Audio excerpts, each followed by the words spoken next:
Good morning, everybody. Thank you for coming. Sorry, we're a little delayed because people are still getting up through security, and there'll be some other council people hopefully coming by. We have a appropriations committee going on. But we're here today to announce that at today's City Council session, I will be introducing the Promoting Healthy Families and Workplace Bill, better known as the Earned Sick Day Bill. This bill, which is very similar to the one the Council passed in 2011, will provide a very basic and reasonable amount of paid sick leave to the vast majority of workers in the city of Philadelphia. Experiences in other cities have shown that this law would not have the detrimental effect that many employers fear. In fact, it will probably help many businesses. I believe the timing of the introduction of this bill is quite appropriate, as the news continues to report the continuing and serious flu epidemic in our country. One of the remedies that health experts often recommend is for those who are sick to stay home. Unfortunately, for 210,000 workers in Philadelphia, let me repeat that, 210,000 workers in Philadelphia, that means choosing between not getting paid or coming to work ill and running the risk of becoming more sick, missing more days, and also infecting co-workers and in many cases the general public. And, by the way, costing employers more money than providing sick days would. By the way, speaking of timing, and we have other speakers that want to speak here, so I'll wrap it up with this. Speaking of timing, we've heard many times, and I'm sure we will keep hearing, that paid sick days is the right thing to do, but it's just the wrong time. Well, earlier this week, we celebrated Dr. Martin Luther King's birthday. And while I'm certainly not going to equate this issue with the civil rights movement, I think what Dr. King's response to the time not being right is apropos here. He said, the time is always right to do what is right. Earned paid sick days is the right thing to do, and it's the right time to get it done. And I'm confident in the very near future, the city of Philadelphia will have this much needed law. I'm very happy to have with us today the original sponsor, when he was just Councilman At-Large of paid sick days bill, the successful bill that passed the city council last time. And now Council President Clark, I'd like him to just say a few words in regard to this bill too. Mr. President. Thank you, Councilman. Councilman, I'd just like to state here today, again, my unequivocal support for this particular issue. I want to commend you for continuing to pick up the torch as my duties as Council President have expanded. You have not missed a step in terms of pushing this very important initiative. So I want to commend you, all of the stakeholders, all the supporters of this very important issue. Recently, there was an election in the United States of Philadelphia. One of the most significant issues during the course of that debate was this whole issue about providing health care to everybody in the United States of America. And like the councilman, I don't equate this particular issue with the president's agenda as it relates to that, but I do believe that it's important to provide everybody an opportunity to earn sick leave because it's proven that through all types of analysis that it's important for an individual who is sick to be able to take time off, or who has a family member is sick to take time off for all sorts of reasons. So, Council, I want to thank you and commend all of you for the great work that you've done. We will try to push this through again and hopefully continue to have good dialogue with the business community and the administration and come to a consensus to pass this bill. Thank you. Thank you, Mr. President. And just to piggyback on that very quickly, as I've said many times, all of us who are supporters of this bill are always open to discussion with this business community. In the last bill, we amended the bill 18 separate times during the process, so we certainly are open to discussion. But one thing we're not going to do is not do the bill. One of the great groups of people who have supported this bill over time has been the labor movement.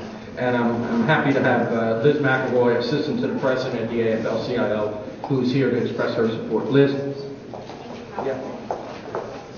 Good morning, I'm Liz McElroy, the Secretary-Treasurer of the Philadelphia AFL-CIO, and it is my pleasure to be here with Councilman Clark and Councilman Greenlee to talk about the Earned Sick Days bill. Since Councilman Greenlee mentioned Dr. King, I think it's fair to say Dr. King also said there's dignity in all work. That's something I wholeheartedly believe, and that's a tenet of the trade union movement. But sadly, there's not dignity for all workers, and this bill would be a step toward that. This is about letting people take care of themselves, take care of their families. It's about being treated like a grown-up and being able to stay home if you're sick or your kid is sick. And the labor movement's always been at the forefront of expansion of job protections, right? The end to child labor laws.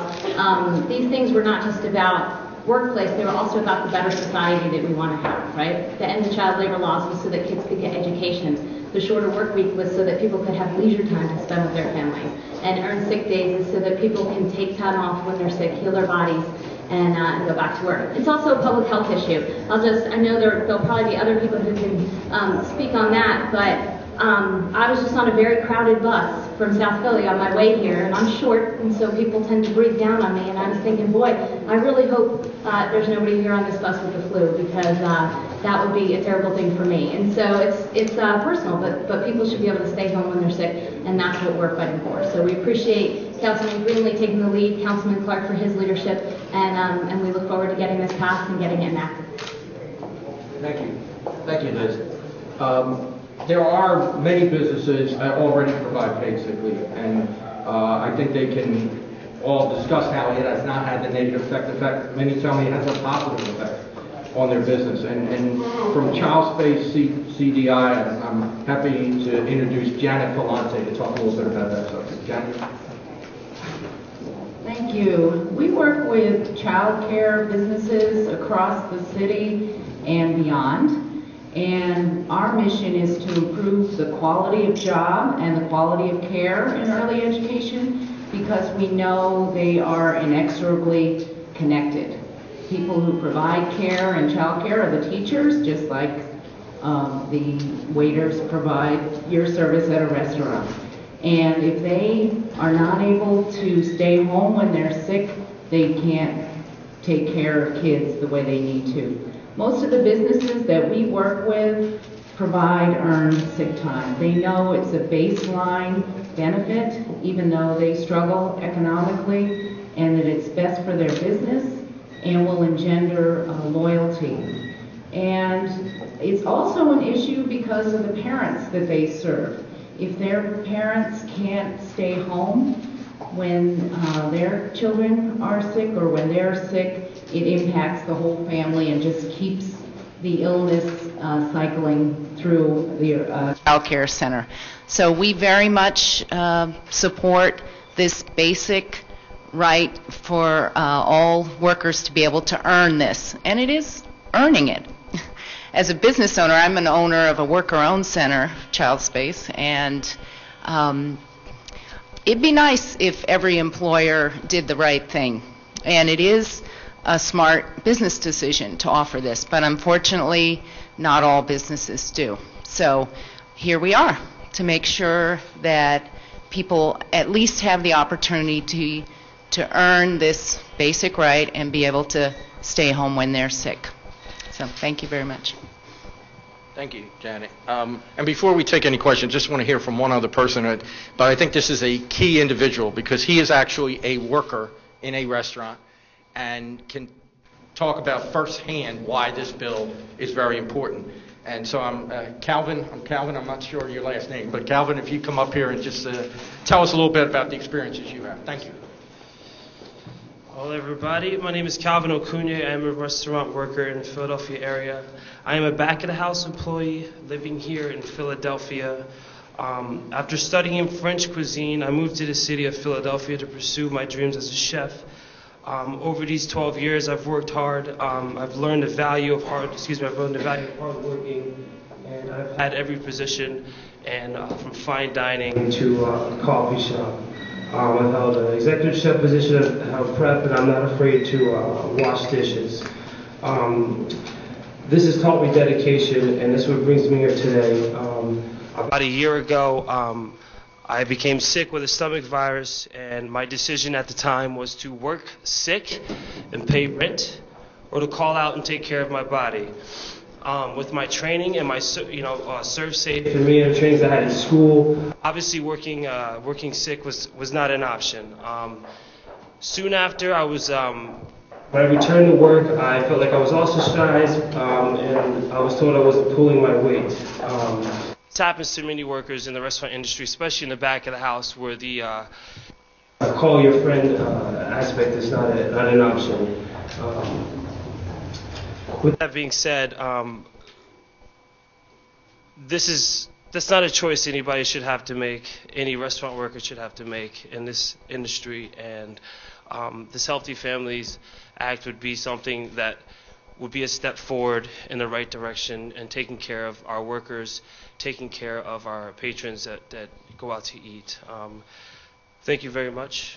Thank you. Thank you, Calvin. And if I could just add to that, I think what is ironic about this whole situation is that the workers that have the most contact with the public are the ones that normally do not have paid sick leave. If you come to work dressed like me and work in an office, you probably have paid sick leave. But if you wear a waiter's uniform, a housekeeping uniform, a nurse's uniform, and you interact with the public all day, you probably don't. And there's something that just seems wrong and just plain unfair about that. So I'm confident that the City of Philadelphia will do the right thing in the coming months. So we're open to any questions anybody might have. Okay. See, we convinced you all? Okay. As to why the mayor has vetoed it in the past, and why do you think you might have enough votes now to get it through? I mean, the basic argument is that they think it will hurt businesses, that it will drive business out of the city, or have businesses hire less workers, or have workers work less hours. None of that. The city that has had it the longest has been the city of San Francisco. Those same fears were expressed by the business community. Thankfully, the mayor in San Francisco did not agree with that position and supported the issue. But it proven not to be the case. Again, we're talking about individuals. Are there some individuals that might take advantage of any system? Sure. But the vast majority of workers, if you treat them right, will do the right thing. I think that's been proven. Again, it's been proven in San Francisco. And I think it'll be proven in the other cities that have already adopted it, like Seattle and Washington, D.C., and the entire state of Connecticut.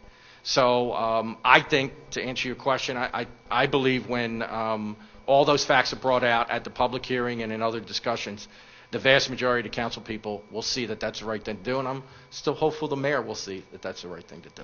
You didn't have the council people behind you before, but what possibly changed your minds now that you think you have that behind you? I think more just the conversations we've had, and I think the news that's coming out, this has really become, and I don't think I'm getting overly dramatic here, I think it's become a real social justice issue of this decade. There's a lot of bills pending in other cities, including New York City, where there's a lot of confidence it's going to get passed there in the near future. So I think the more and more people think about this, and to me it's just a common sense thing. And it goes beyond, to me, just the right of the workers is enough. But when you bring in the public health aspect of this, and this is something I certainly want to have discussed in the city council committee, because it's not just a business issue, and I'm not trying to knock the business and economic issue, but we also got to consider the health issue here. And health is something a lot of people talk about, and I think this is something that is really important to the health, not just of the workers, but of the general citizens of Philadelphia. Do you think if the mayor does veto it, you'll have enough support to override it? As I've said many times, I'm confident that this bill will become law, but I know it's not going to be easy. So I know there's some folks here I know who will be lobbying against it, and have been lobbying against it. But that's okay. That's the American way. But yes, to answer your question specifically, yes, I believe we'll have enough votes when it all comes down to it. Yes. Anything else? All right. Thank you very much. To be continued.